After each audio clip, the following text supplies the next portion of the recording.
For Microsoft, there's Apple. For Salesforce, there's HubSpot.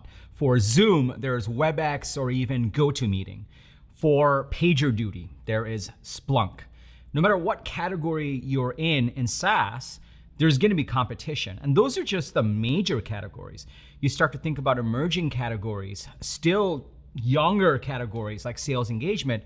There are still 127 companies competing just in that one category, with new entrants entering all the time. So here's the big question. On one hand, SaaS is huge. There's clearly so much opportunity, which is why we're in this business. But on the other hand, competition is high.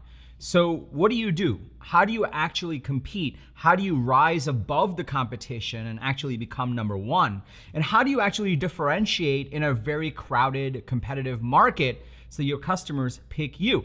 In this episode, we're gonna dig into that. I'm gonna walk you through the 3 principles you absolutely need to know. And when you follow these 3 principles, you'll know exactly how to rise above the competition and grow your SaaS business and drive towards being number one. Intro.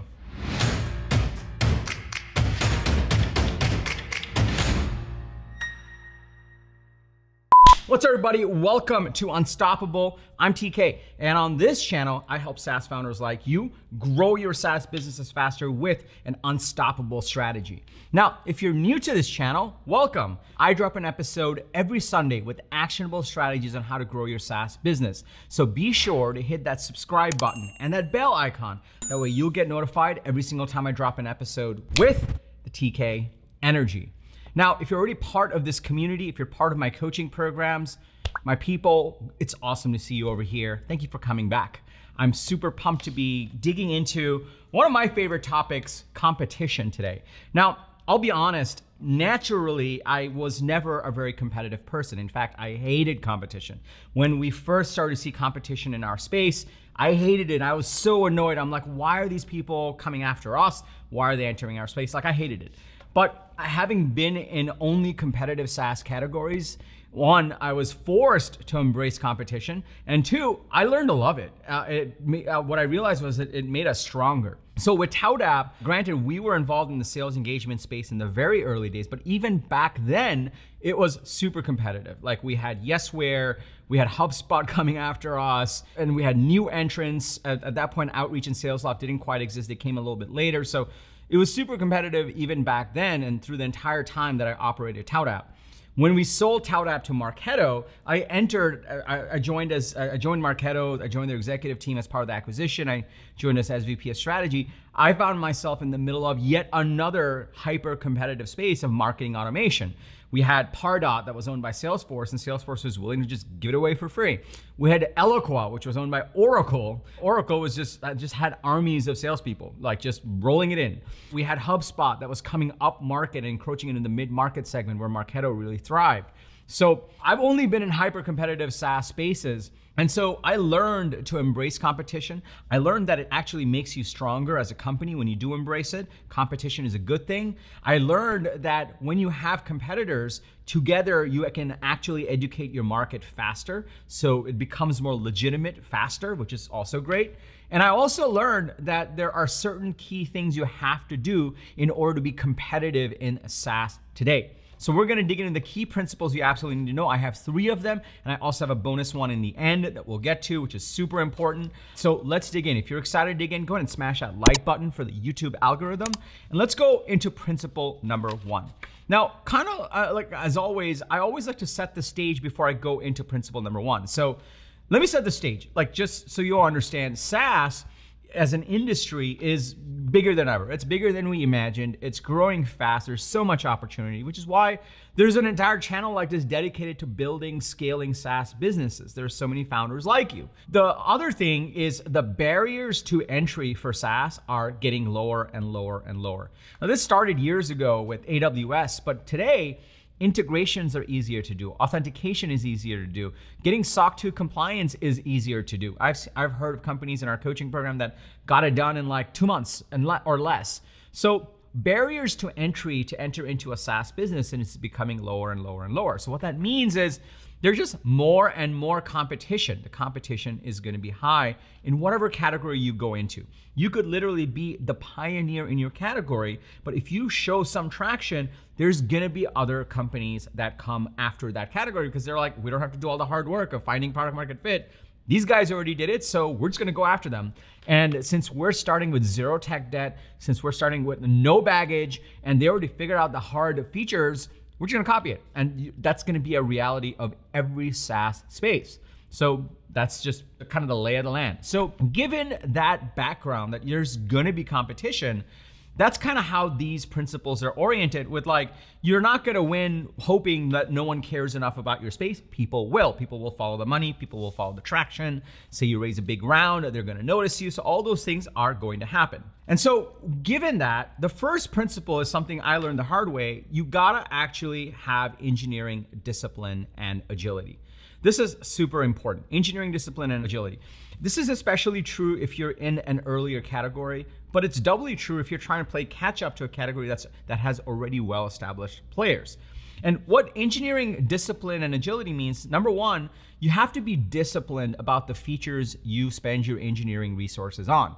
Don't build features that aren't proven. Don't build features that don't have revenue behind them. Don't build features that you haven't deeply researched to understand, you know what, no one else has this. This is innovative, but this will also help us close more deals because our existing customers say so. So that's the discipline part. The second part is agility. You actually need to have engineering agility. And this is something that may be a little controversial sounding, but I don't think anyone's actually gonna fight me on this, is the fastest engineering teams win in SaaS, period.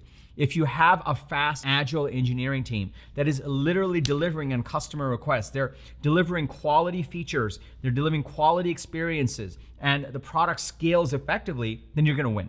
That is like base requirements. You know, I work with founders across the spectrum nowadays, and you know, I'll get some pre-founders that are like, hey, is it possible for me to get started without an engineer? I'm like, kinda. It's like kind of wanting to start a space company and not having aeronautical engineers, or I was gonna say space engineers, but I don't think they have that yet. But you know what I mean? Like, if you're gonna do a SaaS business, like, and you really wanna win, you wanna play to win and be number one, if you're planning on being number 4 or 5 and nothing wrong with that, then maybe that's okay. Like, you just want your niche and you know, you can get away with a lot. But if you want to be number 1, then you really need to nail down engineering discipline and engineering agility.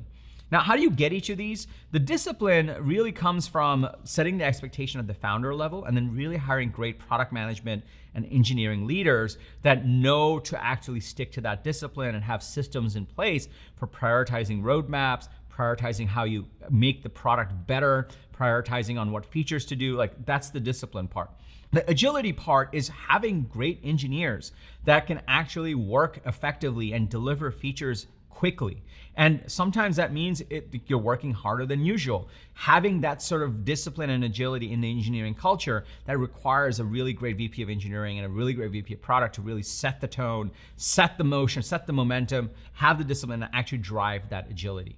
If you have that, that is your number 1 competitive advantage. No one can take that away from you. And those are hard things to do, like I recognize that, but if you can do it, then that means that you're that much harder to compete against. So you have to figure out how to get that discipline and how to get that agility. Super important. Once you have that, the second principle that trumps everything else beyond engineering capabilities is brand. Brand is the second biggest competitive moat when it comes to SaaS. If you don't know what a moat is one of those things where when you have this existed in the olden days, you had a castle and you didn't want people attacking that castle and taking it over. And they were on horses and they were on foot, there were no tanks. So they would build this moat, this water that surrounded the castle. And we'll probably find a visualization for this. So, and that way, and there were alligators and all these like animals in there. So that way no one could just like walk up to the castle and storm it, that had to go through that moat. And what you're doing for your SaaS business, these 3 principles are actually creating a moat for you so that it's harder for your competitors to just take over, run you over, take all your customers. And that's super powerful. And so the reason brand is important is because in a world where software is becoming easier and easier and easier to create, Ultimately, your competitive differentiator starts to become the human connection. And when you think about some of the greatest SaaS companies, you think about Marketo, you think about HubSpot, you think about Salesforce. These were companies that even when they were small, they created a brand. And great brands, and you're like, that's cool. Well, how do I create a brand as a tiny company, as an early stage company, right? And we do this all day with founders. A great brand, let's talk about what a great brand is. Like, let's define it, and then we can talk about like how do you actually do it. A great brand inspires people. A great brand is more than just software. It becomes a movement, right? So you think about Salesforce, they created a movement around moving to the cloud. They called it no software. You think about Marketo and HubSpot. Marketo talked about demand generation, right? A seat at the revenue table for CMOs. And HubSpot talked about inbound, and they created an entire movement around inbound marketing. And so they weren't just about the software, they were also about this big change that was happening. Great brands also were very serious about teaching. You think about Marketo, they had their certification programs. HubSpot has their own university. Salesforce now has their Trailhead program. And so they invested in teaching people through that brand first on, hey, here's the big change that's happening. Here's like, we're gonna teach you how to be great at it. And by the way, we also have software that helps you do it, right? And they spread the word around that. So it wasn't just software, it was a whole movement, and they were willing to teach you on how to embrace it. And lastly, the greatest brands, I don't think enough people talk about this or even realize this, but great brands actually gets people promoted in their careers. I witnessed this firsthand, that's when I understood it. People that would bring in ToutApp into their organizations, 6 months later, we'd hear like, oh, I got promoted. Like we created so much pipeline, we got so much, like I got promoted and now I'm building a team. And we heard that over and over, and it was like a joking thing. We used to say like people that buy ToutApp get promoted. And when you get promoted, when a company helps you get promoted, make more money, and move forward in your career, you're like, those are my people. And you start telling more people about it, and that builds your brand. When you do all these things, when you inspire people, you define a movement, you teach people, you get people promoted, that's how you build that bigger brand. And when you have that relationship, then it's harder for customers to leave you. And it's easier for people to just choose you. And that adage where, no one gets fired for choosing IBM, that was a saying that like, IBM had such a strong brand. If you chose IBM, even if the project failed, you wouldn't get fired. But if you chose, some other competitor to IBM, they would fire you if your project didn't succeed. And so that brand, that customer relationship, when you do these things, really helps you elevate yourself and rise up, and you become this authority in the space. This is the same exact tactics we used at ToutApp. We wrote the book on how to actually build an SDR team. We ran webinars on it. We talked about it. We had t-shirts that says I close deals, and people loved that. And people, like, you would walk through a sales floor and people would just be like, salespeople were like, yeah, I touted all day long. They like turned it into a verb, which was crazy. And so we created that mini brand even when we were a tiny company, and we focused on specific areas, and that allowed us to grow a lot more faster than we normally would have, or any other company would have. So the second way that you can compete beyond just the engineering agility and having a more innovative product is to actually build that brand. And you can see how these two work together, because you can build the great product, but if you don't have the brand to spread it, you don't have the go-to-market to really mobilize it, then no one will find the great product. So they go hand in hand. You got to do both to actually compete effectively. Now that we covered the first two principles, I have a third one and I have a bonus one, but let me just pause here for a second. Are you starting to see the power in this? Are you starting to see the power in actually thinking about competition, embracing it, and saying, cool, how do we compete in like completely unfair ways, in a systematic way? Are you starting to see the power of, if you start to put more effort in a brand like the greats have, if you start to think about engineering agility, how you can completely outpace the competition? If you start to see the power in that, can I just get a yes? In the comments below, also share your thoughts on how you like to compete and how you think about competition. Do you like competing? Do you hate competing? How do you trick your mind into embracing competition if you have already? And also, smash that like button for the YouTube algorithm. It really likes it when you do that. Also, before I go to principle number 3, if you're in the stage where you're trying to figure out, well, how do we define our brand? What's our message? What's our narrative? How do we rise above? How do we actually create a movement? This is exactly the type of things we cover in my SaaS go-to-market coaching program. You should check out that link. I'll link to it below. I'll tell you more about it at the end of this video if we have time, but let's go to principle number 3. Principle number 3 is once you have the brand and that's bringing you a lot of attention and they're getting into the product and the engineering agility is making it you have the best product in the business and now you have the best brand in the business, that's surprisingly not enough because a young gun startup can come in and still take your customers. They can out-brand you, they can out-engineer you, they can out-innovate you. Those are all possible. And while you will continue to work on these to really rise above, and they do work well, this is exactly the playbook that the greats have used, like Marketo and Salesforce and HubSpot. So it does lock you in. It wasn't enough. They had to have one more thing they needed to do to really lock it in. And this trifecta is what helped them compete very, very, very effectively. And that third thing is ecosystems. Ecosystems and integration, starting to invest in that is super powerful because what that means is if your customers are using your product and you start to create an ecosystem of integrations with other products they use, and all the data starts to flow, and all of a sudden your product, the more they use it, the more useful it is, the more data it starts to keep from all these other products, where if they start to rip this one out, then these other products would not be as useful. That's when you get the final piece of your moat. Because then you have the great brand and the relationship and you've like gotten them promoted. You're continuing to innovate on your roadmap and the product, you're the best product in the business. And even if they wanted to, they can't leave because if they rip it out, all these other integrations will stop working and that ecosystem will not be there. Now, there's a caveat to this where if you're sub 5, sub 10 million ARR, it's harder to build an ecosystem. Like you're likely gonna be tapping into other ecosystems. Like, you know, if you're in the MarTech space, you're gonna be tapping into CRM, you're gonna be tapping into the marketing automation tool, right? So you're going into ecosystems if you're super early. But if you're past 10 million, then you wanna start thinking about ecosystems and how to get other partners to integrate with you so you can go to market together. When you're getting into 30, 50 million, then you absolutely want to invest in your ecosystem and integrations because then you start to become the center of their universe. Now, if you're sub 10, right? Like you're like, TK, what do I do? Like I still need that third piece. You do need a third piece. You need to compensate for it until you can make up for it with the ecosystem because brand and engineering won't be enough. So the third piece is actually deeper customer success. Like really digging more into customer success. I've had customers at certain stages where our platform had too many people come on and we couldn't scale it fast enough and customers were like, we're gonna leave. And there was enough competition to leave for, but because of our customer success leader and our incredible customer success team and the relationships they built, all the things that they did, they ran quarterly business reviews, they knew who the key decision makers were, they helped them through anything, they gave them white glove service. We were still able to have greater than 100% net dollar retention. We were able to limit our churn during some of those rocky parts because we doubled down on customer success. And so that's the third piece, the trifecta for competing. You really want to give them a very, very rich customer experience. And this starts to work together, right? So let's just take the early stage case. You already have high agility because you're an early stage team. There's not a lot of tech debt. It becomes harder when you're later on.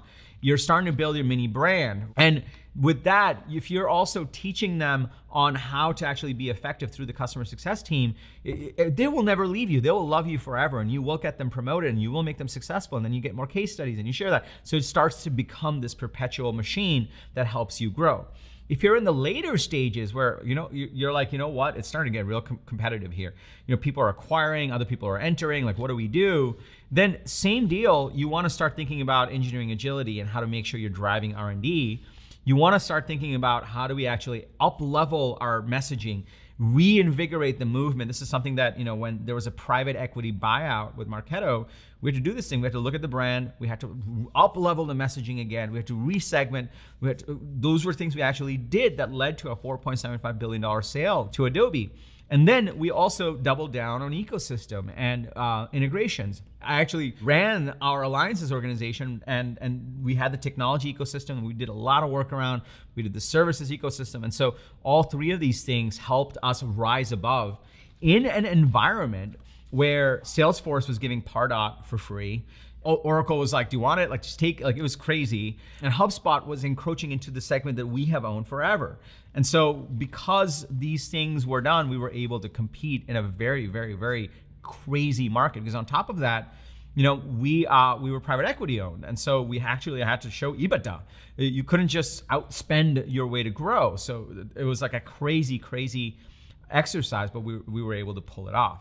Those are the three key things, but I do have a bonus one for you. Do you want the bonus one? Be sure to smash that like button if you want that bonus one. I won't know, I'm still gonna give you the bonus one, but smash that like button. The YouTube algorithm really likes it when you do that. The bonus thing is, how do you actually bring these three things together? Number one, like the engineering agility, which really is like, once you built the product, it becomes a little bit of a product marketing exercise where like, how do you position the product and how do you tell the story, which feeds into the brand? Then it's like, cool, what's our brand narrative and how do we up-level that and how do we get lots of people to know about it and then they buy our product? And how do we get our partners involved to tell our story and help differentiate us in the market and hook into us? And why should they pay attention to us? Like, how do we pitch it to them? The thing is, the common denominator or the common thread across these three principles is having an unfair distribution strategy. And the go-to-market strategy and the distribution strategy is where all these things come together. And this is why I'm so passionate about go-to-market, because a lot of times that is the thing that helps you differentiate and compete. And so, you want to get it to a point where when you have this amazing engineering team that's delivering great innovation, and you have this brand and this narrative where you're like, this is what we do, this is our movement, this is what we're going to teach people. And you have the partners and the integrations and the ecosystem, and they're like, yeah, this is awesome. You want to have that distribution strategy really spread that message and really get it out there. And when you have that, this is the glue that ties together these three components to build that moat. That when you have that, for the lack of a better word, you're going to be unstoppable. And that's the power in this strategy. And this is something that, this is not theory. I work with over 100 founders now. We're actually at 150, I was counting them. We're at 150 founders across my coaching programs. And so this is the thing that really, this is not theory. I've seen this work with founders I work with, but also I've done it. I was in Marketo when we had to up-level the message and really reinvigorate growth and do all those things. I was at ToutUp when we had intense competition. And in some cases we had competition where they were more funded than we were and we had no business surviving, but we did. And so this is from the battle zone and from applying it with other founders. These three principles are incredibly powerful. And so now you know how you can compete. And there's one last thing I'll tell you, I started with this and I think it's important for you to know, I don't know if you're a competitive person or not. Some people are naturally competitive. They were athletes. I'm not. I came from a world of look, everyone should win. There's not and I don't think of everything as zero-sum games. I still don't. I don't think of SaaS as a zero-sum game. You think about the marketing automation space, there were clear winners. Eloquent took the enterprise at first, and then Marketo took the mid-market, and HubSpot took the lower end of the market. And then there was a second journey where Marketo moved up to enterprise, Eloquent had exited, and HubSpot started moving into the mid-market. Pardot exited. So everybody won. Everyone won. It was big enough, but they still competed. It was important for them to compete because out of those four companies, there were many more marketing automation companies that never did anything. You look at sales engagement today, there are 127 companies competing in the sales engagement space. This is one of the reasons why I wanted to exit, because I'm like, man, this is super crowded. It's going to get more crowded. This feature set doesn't put us in the center of the universe, so we're better off with a company like Marketo. That was the strategy back then, and I should probably do a separate video on what happened with that and how that panned out. Happy to do it, put it in the comments. That's an interesting case study in itself. Here's my point. If you're not a competitive person and you're like, how do I think about competition and should I do these three principles? Are we competing? The answer is you are competing. That's the truth. And that's something that I had to embrace. I had to embrace the idea of competition. But I found in a way over time, I'm like, there's gotta be a science to competing. Yeah, and that's kind of like where these principles come from. And competing can't be a zero-sum game, meaning they don't have to lose because I win. In fact, I don't care if they win or not. I just want to win. That's where I landed. And I want the best path for me and my company and my investors and my customers and all those things. And that's how I started thinking about competing. And that's when I did the best. There were some years where I obsessed too much about competing. I obsessed too much about the competitor and what they were doing and following their every move and trying to counteract. And those were the years where I stumbled. But then there were the years where I'm like, screw them. What's best for the customer? And those were the years I did really well.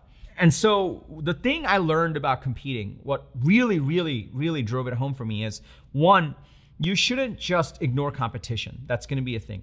You should look at competition as a good thing because now you're going to educate the space and grow the space faster. But you should have a system on how you're going to compete. This is an example or a beginning of one. But more importantly, know your true competitor. Your true competitor is you. You need to make sure your own company and yourself and everyone in your team is trying to compete to be better tomorrow than you were yesterday. And that's how the competition really happens. Because otherwise you start to fixate too much on the external. So you want to figure out like, how do we compete so we're better and better and better and better and better than ourselves? And we keep getting better. And then sure, we'll benchmark against the competition, but we're just going to keep getting better. And that's where I found, with all the businesses that I've been part of, my like true zone, where I felt like, no, this is how we compete.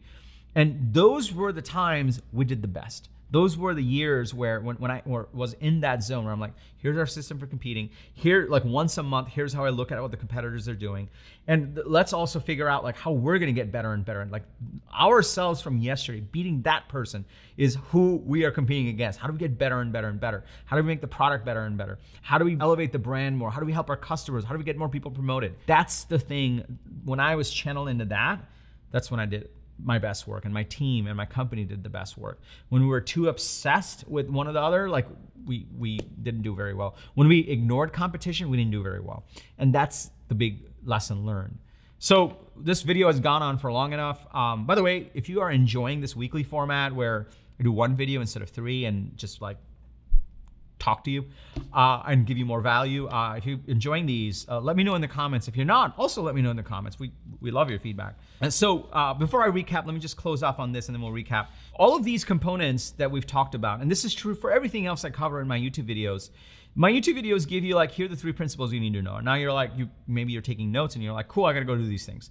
But you may not know how to do these things. You may not know how to think about engineering agility. You may not know how to think about building the brand or up-leveling the message or creating that strategic narrative. You may not know how to spread that far and wide. You may not know how to think about your ecosystem and who are the key partners and who do you stay away from, how do you incentivize them.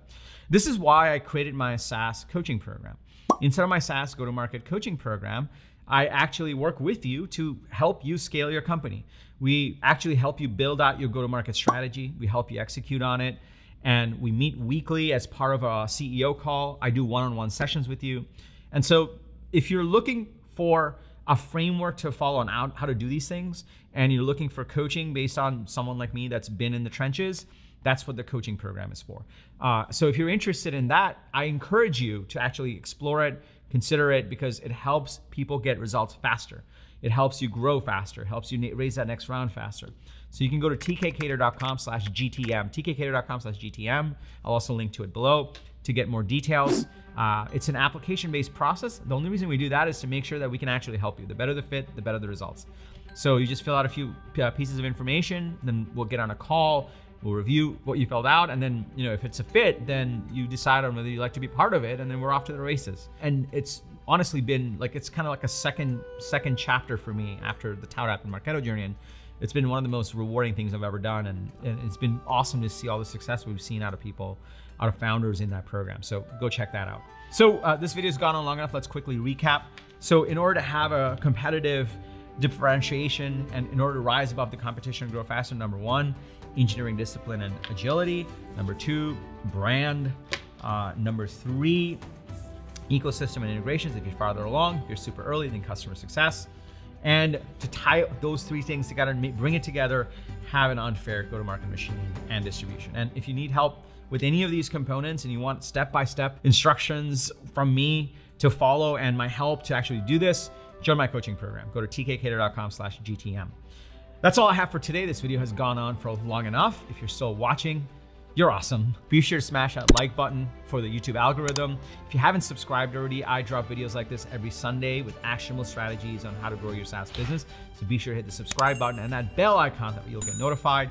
If you're part of a WhatsApp group, a mailing list, a community of other SaaS founders that would get value, even non-SaaS founders will probably get value from this competition video, please share it with them. We want to help as many founders as possible.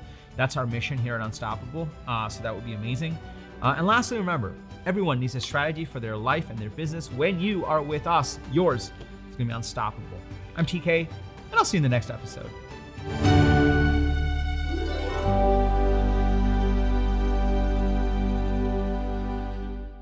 I drop an episode every Sunday on with blah.